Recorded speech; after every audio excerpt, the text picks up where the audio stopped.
그럼 내 공간은 어디란 말이냐? 작은 공간을 나만의 예쁜 포토존 같은 느낌으로 좀 해놓을 수도 있을 것 같아요. 마음에 드는 뭐 아로마도 갖다 놓고 예쁜 장신구도 갖다 놓고 뭐 그 공간 침대 옆에 협탁이 될 수도 있고 화장대가 될 수도 있고 좀 작지만 나만의 그 아무도 침범할 수 없는 내가 좋아하는 뭔가를 꾸미는 요것도 방법일 것 같고요.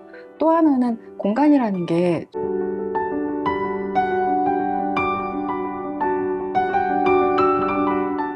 작가님은 정신과 전문의이기도 하지만 한 아이 엄마이기도 하시잖아요. 엄마로서 자존감 문제를 겪은 적이 있는지, 실패감을 느낀 적이 있는지 궁금합니다. 아이가 유치원을 보냈거든요. 그래서 5, 6, 7세 보내잖아요. 5살 때 보냈는데 적응을 좀 힘들어하는 거예요. 좀 많이 힘들어했어요. 가는 것도 힘들어하고 안 가겠다 떼쓰고 저는 직장을 가야 되니까 무조건 애를 유치원에 보내야 됐단 말이에요. 근데 애가 울고 이러니까는 가슴이 아픈데 막 윽박 지르면서 빨리 가야 돼 막 떼놓고 오고 그랬거든요. 근데 이러면 안 되는 거 아는데 이게 현실의 벽에 부딪혀서 그땐 좀 가슴 아픈 기억으로 좀 남아있어요. 이거를 좀 넘어서 죄책감을 가진 게 애가 이러는 게 나를 닮았구나라는 생각을 할 때가 있었어요. 저 또한 불안도가 높고 말을 안 하는 낯설은 걸 힘들어하고 이랬던 사람이거든요. 지금도 마찬가지인데 많이 노력을 해갖고서는 사회화가 된 케이스이긴 한데요.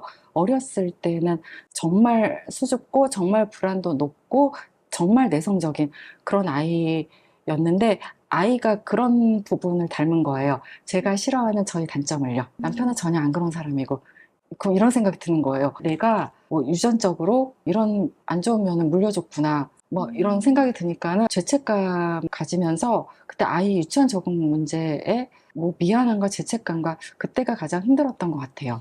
그렇다면 엄마로서 자존감이 낮아졌다라고 느끼셨을 때 어떻게 회복을 하셨나요? 자존감 회복 노하우나 마음가짐이 있다면 알려주세요. 운동이랑 책이요. 그러니까 사실 운동은 굉장히 좋거든요. 많이 하라고 말씀을 드리는데 저도 실천을 못할 때가 많이 있지만 실질적으로 운동은 우울증 예방 차원에서 정신과 약만큼의 동등한 효과를 가졌다라는 논문 결과도 있고요. 치매 예방이나 인지기능 면에서도 운동이 큰 도움이 된다라는 연구 결과도 있습니다.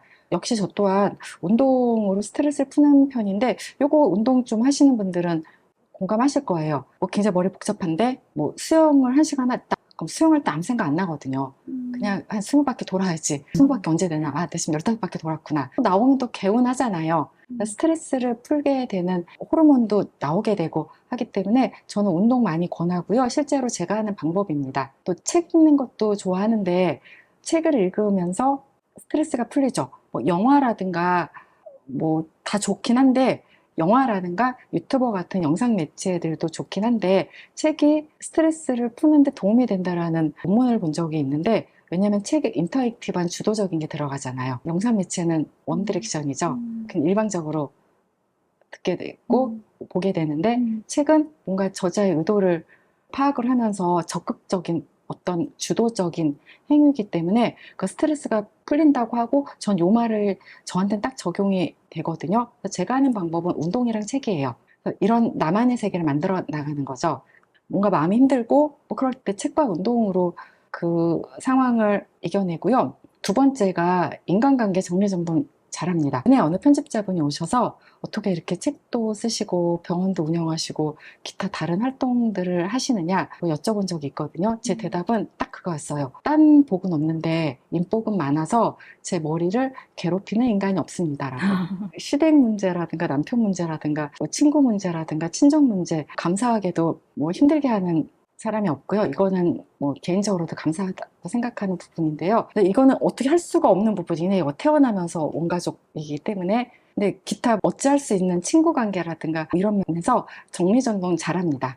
아이나 싶으면 빨리 내치고요. 정말 내 사람 대신 앞으로 끌어당기고 너네 여기 가 있어? 아, 넌 들어와 이쪽으로 내 안으로. 아, 얘 아닌 거 같네. 나가. 이러면서 인간관계 정리정돈을 잘하고 살기 때문에 머리가 깨끗합니다. 실제로 많은 사람들의 고민의 크루는 인간관계 말이 있거든요. 인간관계만 잘해도 내가 머리가 비워지고 뭔가를 새롭게 해낼 수 있는 힘이 생기고요. 세 번째로는 뭔가 어떤 상황이 됐을 때 치열하게 그거를 그 순간 딱 고민을 해요. 어떤 일이 생겼을 때 그 당시 상황, 저 사람이 왜 그랬지? 내가 왜 그랬지? 나는 왜 이렇게 했을까라는 거를 정말 치열하게 생각을 골똘하게 해요. 내 감정이 뭐였고, 근데 그 감정이 꼭 옳진 않을 때 있어요. 나의 열등감이라든가 이런 게 딱 투사가 돼서 저도 그럴 때 있습니다. 나를 무시하는 거 아니야? 막 그 사람 무시한 적이 없는데 사람이 뭔가 나의 핫버튼이 건드려지면 생각할 수 있잖아요. 근데 이거를 한 번은 치열하게 고민하고 정리정돈을 해서요. 빨리 저만의 역사의 뒤안길로 보내버려요. 이걸 다시 또 끌고 와서 곱씹고 막 이러진 않고 아예 어떤 상황이 생기면 탁 판을 까서 치열하게 고민을 한 다음에 이제는 디엔드를 한다는 거죠. 바로 이런 방법으로 저희 멘탈 관리를 좀 하는 것 같습니다. 작가님께서는 엄마의 자존감을 되찾는 연습 중 하나로 나만의 세계를 만들기의 중요성을 강조하시면서 엄마에게 자신만의 공간이 반드시 필요하다고 말씀을 해주셨는데요. 시간적, 물리적 제약으로 자신만의 공간을 갖기 어려운 엄마들이 일상에서 어떻게 나만의 세계를 마련하고 자신의 필요를 채울 수 있는지, 그러니까 자신만의 공간을 갖는다는 것은 나의 삶의 주도성을 갖는 거라고 저는 생각을 해요. 쉽게 말씀드리면 제가 전공의 시절에는 저희가 이렇게 큰 방에서 여러 명이 같이 있었거든요. 8명, 한년째 3명 있는 과는 12명이 되겠죠. 저희가 같은 공간에서 썼단 말이에요. 그렇게 4, 5년을 지냈었는데 전문의가 되니까 제 방이 생긴 거예요.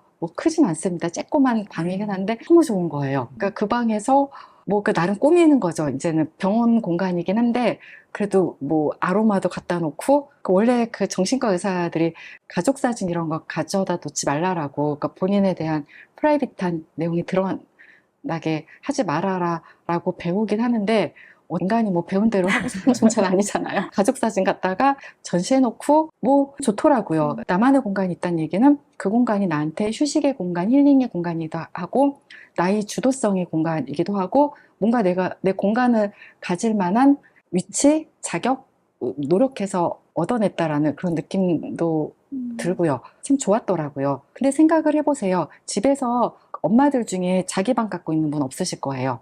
대한민국의 아파트라는 게 비슷하지 않습니까? 방 3개 있으면 하나 안방, 방 2개 중에 하나는 아들, 딸 있으면 아들방, 딸방, 자식이 하나면은 나머지 방 하나가 엄마 방으로는 안 갈 것 같아요. 드레스룸이나 아빠 서재나 이런 방으로 가지 엄마 방으로는 안 가잖아요. 일반적으로. 이렇게 공간을 가진 게 여러 장점이 있는데 우리 엄마들은 공간이 없이 사는 경우가 많더라고요. 그래서 조금 나만의 공간을 만약에 여건이 돼서 가질 수 있으면 참 좋지 않을까 그런 생각으로 그 공간에 대한 얘기를 썼습니다. 근데 현실적으로 우리가 살면서 방이 3개면은 안방 그리고 아들방 딸방 이러면 나만의 공간이 없는 경우가 대부분 그럼 내 공간은 어디란 말이냐라고 질문하실 것 같아요. 제가 책에서는 안방과 연결된 드레스룸을 자신만의 공간으로 꾸민 분 얘기를 예로 들었는데요. 이것도 쉽지 않을 수 있어요. 그 드레스룸이 없는 집도 있고